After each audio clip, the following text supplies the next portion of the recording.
everyone! I've got a new 3D printer to review, the Creality Ender-5 Plus.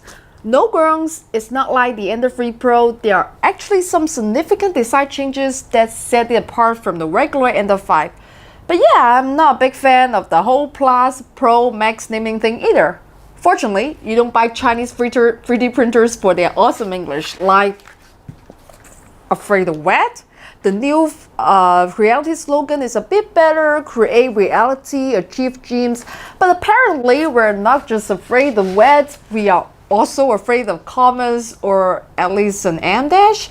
We can have a whole long discussion another time about why Chinese companies are so unwilling to invest in proofreading.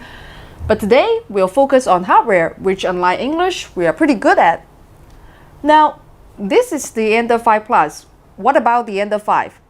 Well, I never reviewed it. Other reviewers like Teaching Tech, CHEP, and Kersey Fabrications just came out with the most incredibly comprehensive videos. I've linked them down in the description box. Honestly, I didn't have anything to add and I didn't want to cover the same ground. I like to offer you something different. So I set it aside for a few weeks. Then I heard from a really interesting young man on Facebook, Samuel Kumapesa from Uganda.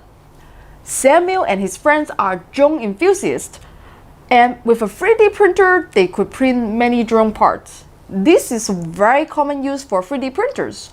Of course, Sam does not need charity. He's a hardworking, very well-educated young man, so after speaking with his teachers and making sure he has a good character, I make the deal with him. I'd send him my Ender-5 if he shot some video of him and his friends setting it up and using it. I think this would be a fantastic real-world test. It's what 3D printing should be. My sponsors at Creality were very enthusiastic and took care of the shipping. We Chinese are practical and always looking for new markets. Uganda has very high import duties on many items. Local salaries are modest, so spending all day in CAD to copy and repair a broken part or design an original one is not much of an issue.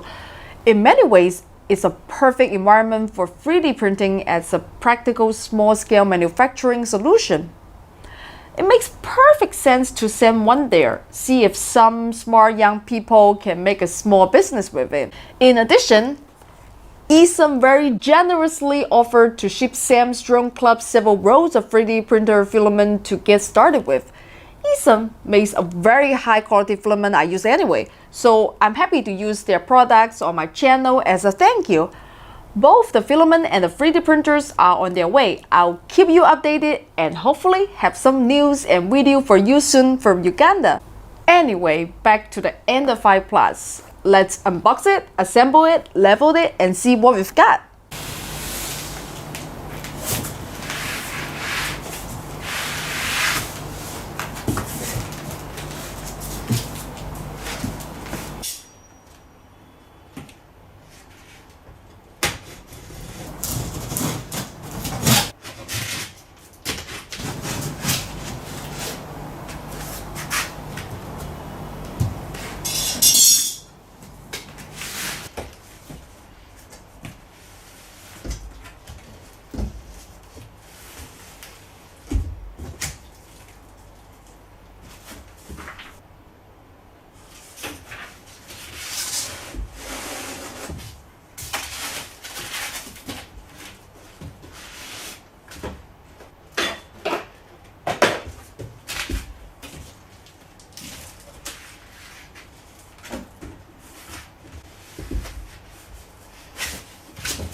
Okay, I'm going to auto level the bed and then try some test prints.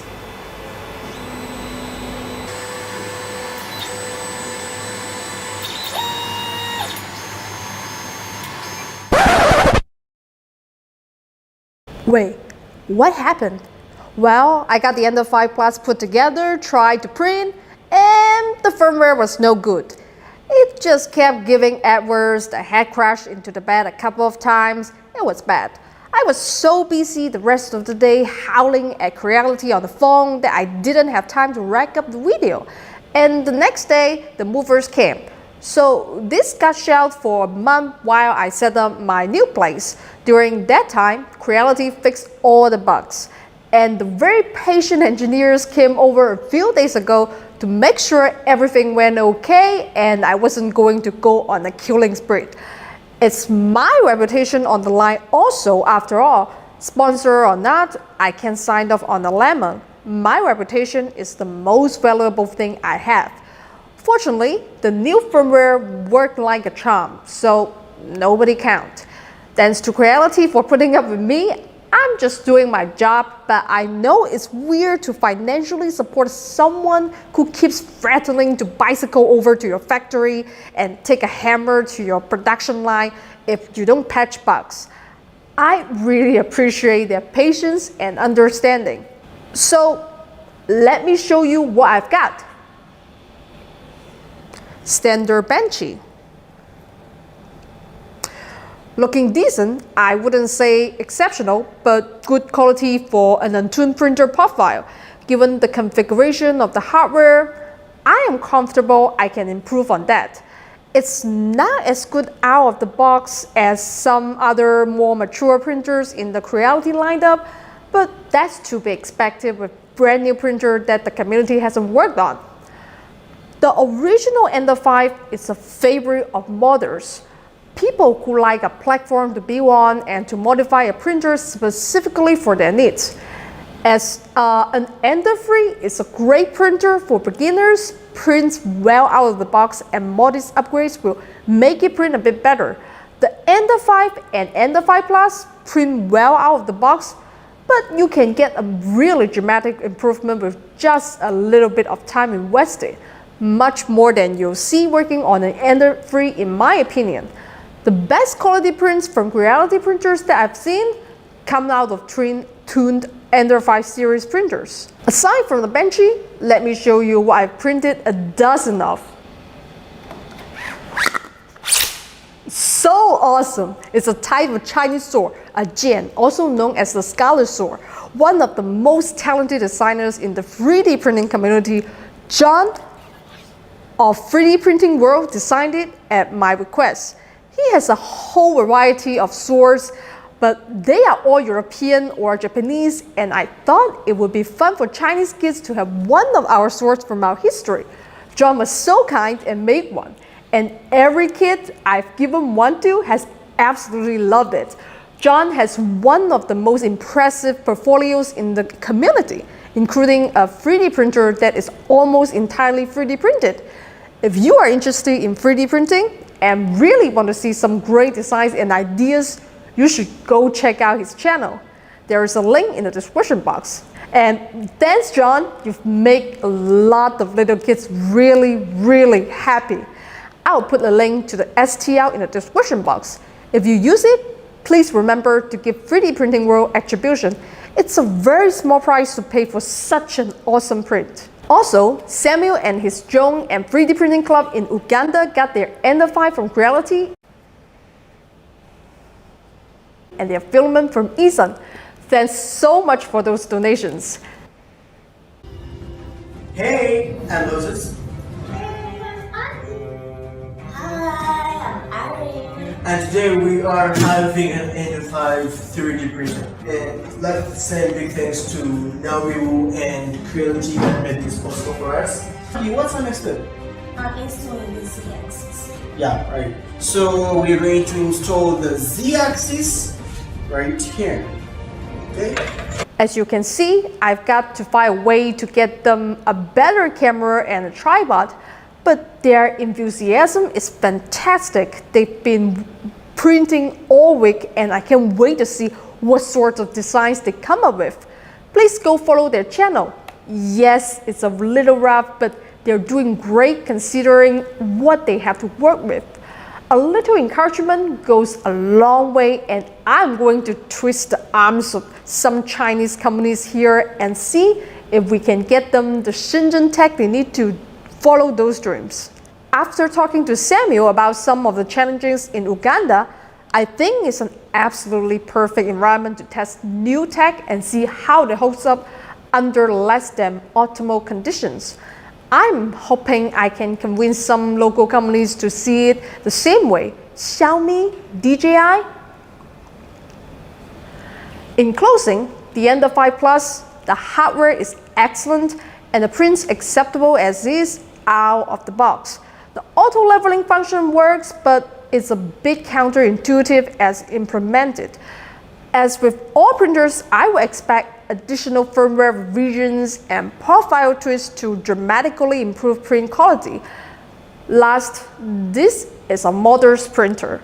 As is, it's a solid value. With a modest investment of your time, you can get the performance of a printer twice the cost from it. Will I stress it as a first printer? Maybe, but be prepared for a learning curve. My top pick for a beginner's printer is still the Ender-3. If you know for sure the Ender-3's print volume too small, yes, get an Ender-5 Plus. That's it for today. Please remember to go check out John and Samuel's links in the description box. I'm going to get to work on fine-tuning these printer profiles. So until next time, remember, if I can do it, anyone can do it.